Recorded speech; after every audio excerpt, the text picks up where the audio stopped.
Today we are going to discuss about the topic how to prepare partner's capital account in case of admission of a partner. Please keep one thing in your mind. Partner's capital account is a personal nature account.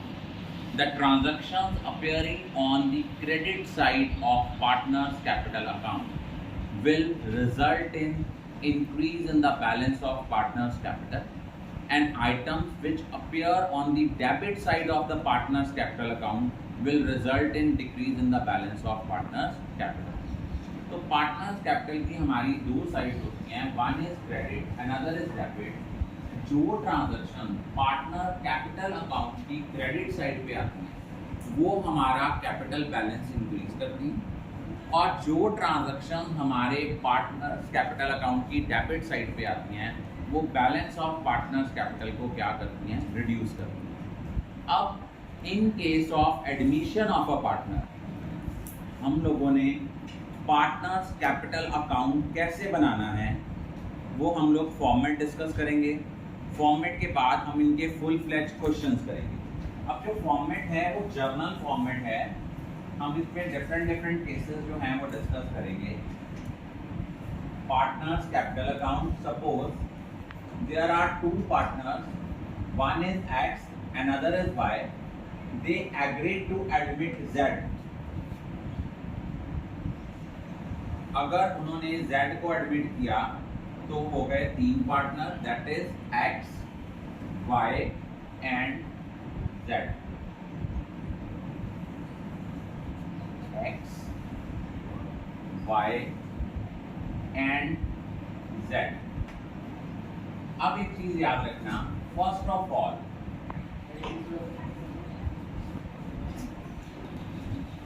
एक चीज याद रखना, जो partner capital account है, अगर suppose हम paper में question आता है, कोई कॉम्प्लिकेटेड क्वेश्चन आता है, हम जितने ट्रांजैक्शंस शो कर देंगे स्टेप बाय स्टेप मार्किंग है। मतलब डोंट बी पैनिक, ये क्वेश्चन में पॉइंट बहुत टफ आ गया हम छोड़ रहे हैं, छोड़ना नहीं है।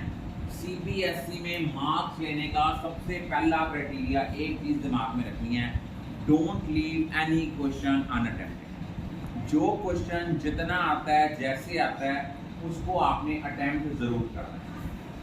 अब सपोज करो सबसे पहले हमने लेना है पार्टनर्स का कैपिटल बैलेंस।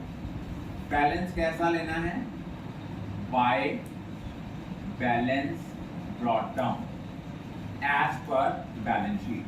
यूजुअली जो पार्टनर्स कैपिटल का बैलेंस होता है ये बैलेंस शीट की लायबिलिटी साइड पे आता है, और जितनी लायबिलिटी साइड पे चीजें आती हैं they are always having a credit balance, तो उसका हमने ओपनिंग बैलेंस शो करना है बाय बैलेंस ब्रॉट डाउन। लेकिन जरूरी नहीं होता कि हमेशा पार्टनर्स का कैपिटल बैलेंस लायबिलिटी साइड पे आए, sometimes it may appear on the asset side.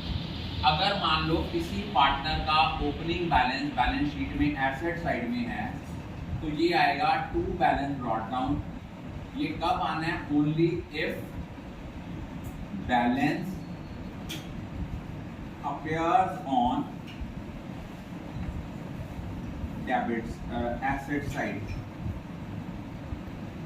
अगर एसेट साइड पे गिवन है तब हमने इसको टू बैलेंस ब्रॉट डाउन लिखना है।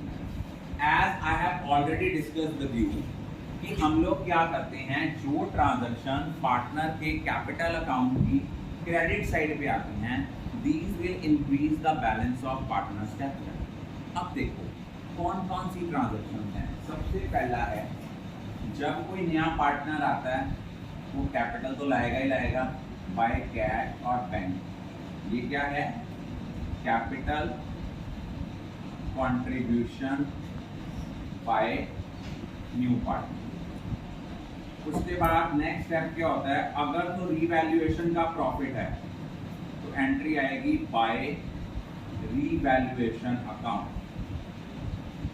अगर हमारा प्रॉफिट है, और क्योंकि रीवैल्यूएशन का प्रॉफिट होगा then it will increase the balance of partners capital, so it will appear on the credit side of partners capital account. Because जब भी हम शेयर ऑफ प्रॉफिट को डिस्ट्रीब्यूट करते हैं अमंग पार्टनर्स हमारी जर्नल एंट्री होती है revaluation account debit to old partners capital account.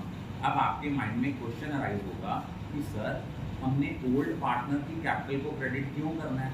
Old partner की कैपिटल को क्रेडिट करने के पीछे लॉजिक ये है क्योंकि जब आपका रीवैल्यूएशन का प्रॉफिट होगा तो हमने ओल्ड पार्टनर्स को पैसे देने हैं और जिनको पैसे देने होते हैं दैट बिकम्स आवर लायबिलिटी, और लायबिलिटीज जो होती हैं वो क्रेडिट होती हैं जब वो इंक्रीज हो। और अगर हमें रीवैल्यूएशन का लॉस होगा तो हमने इट मीन पार्टनर से पैसे लेने हैं, पार्टनर की कैपिटल डेबिट होगी और रीवैल्यूएशन अकाउंट क्रेडिट होगा और इससे पार्टनर का कैपिटल बैलेंस कम होता है, it will be shown on the capital. Next उसके बाद क्या आता है, सपोज हम लोगों ने कोई नया पार्टनर गुडविल कैश में लेके आता है तो एंट्री आती है bye premium for goodwill.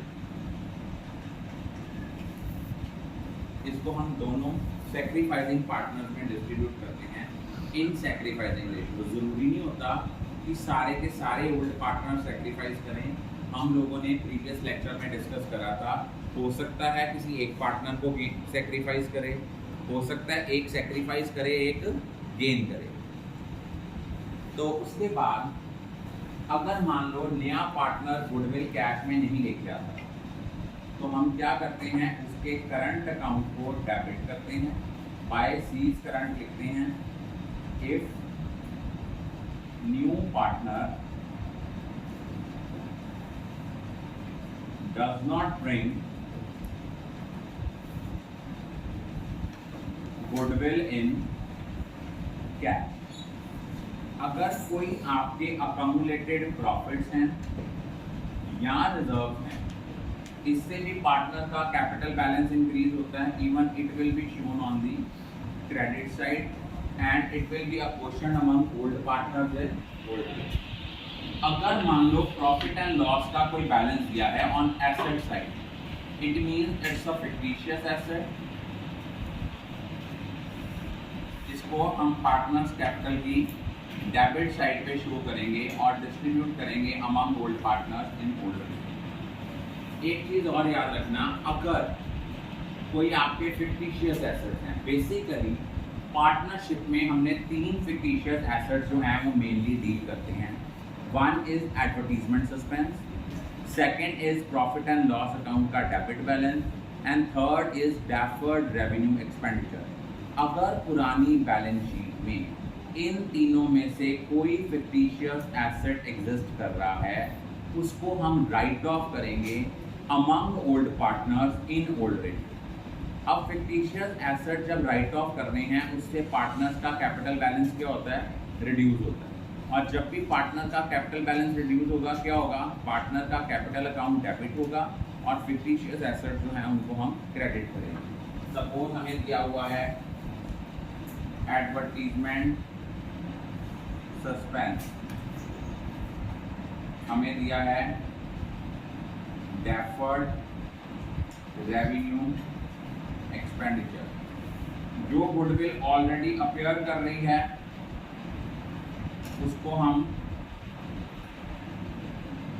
Right of करेंगे among old partners in old ratio. अगर मान लो किसी पुराने पार्टनर ने कुछ विड्रॉ किया है टू कैश, कोई एसेट लेके जा रहा है टू एसेट अकाउंट, उसके बाद हम बाय वाली साइड का टोटल करेंगे। अगर आपकी डेबिट साइड शॉर्टर आती है तो टू बैलेंस कैरी डाउन, या अदर क्या आएगा, अदरवाइज वाइस वर्सा यहाँ आएगा by balance carry down. Is it clear? I think all of you are clear about it. इस पे हमने ज़्यादा एम्फेसाइज करना।